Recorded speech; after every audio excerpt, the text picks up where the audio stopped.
জি ভাই, সবাইকে আসসালামু আলাইকুম। আশা করি সবাই ভালো আছেন। বিষয়টা হচ্ছে এখানে যে একটা নোটিশ আহ, সব জায়গায় মোটামুটি ছড়িয়ে ছিটিয়ে যাচ্ছে। অনেকে বিভিন্নভাবে প্রশ্ন করতেছেন এইটাই কি আমাদের সেই নোটিশ কিনা। আসলে না ভাই, এটা হচ্ছে বিএফএস গ্লোবালের একটা নোটিশ। আর বিএফএস গ্লোবাল থেকে আমাদের কোনো নোটিশ আসার কথা না।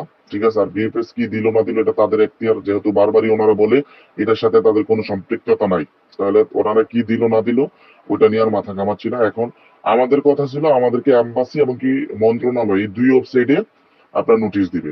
তো এম্বাসি অথবা মন্ত্রণালয় এই দুই ওয়েবসাইট থেকে যদি আমরা কোনো নোটিশ পাই তখনই মনে করবো সেটা আমাদের কাঙ্ক্ষিত নোটিশ। ঠিক আছে, তো আমাদেরকে বলা হয়েছিল ইনশাল্লাহ এই সপ্তাহের প্রথমার্ধেই অথবা এই সপ্তাহের মধ্যেই হয়তোবা এম্বাসির ওয়েবসাইট না হয় মন্ত্রণালয়ের ওয়েবসাইট, এই দুইটা যে কোনো একটা ওয়েবসাইট অথবা দুটোটাতেই আমাদের একটা কাঙ্ক্ষিত নোটিশ আসবে। কাঙ্ক্ষিত নেগেটিভ আসতে পারে, পজিটিভ আসতে পারে।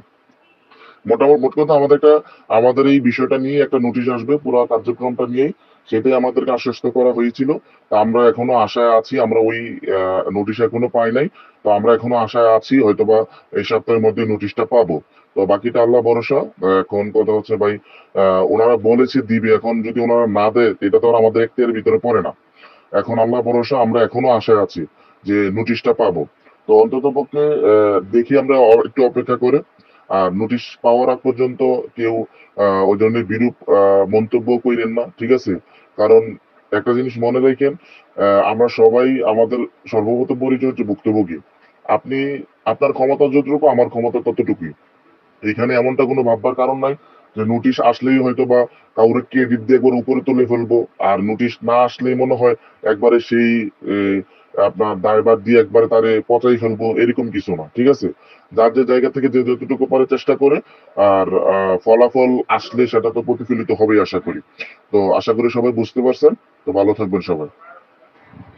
তবে এইটা মনে হচ্ছে যে যেহেতু আহ, এই ধরনের কিছু ইঙ্গিত ওনারা দিতেছে, হয়তো বা ওনারা 23-24 সালটা নিয়ে ভাবতেছে।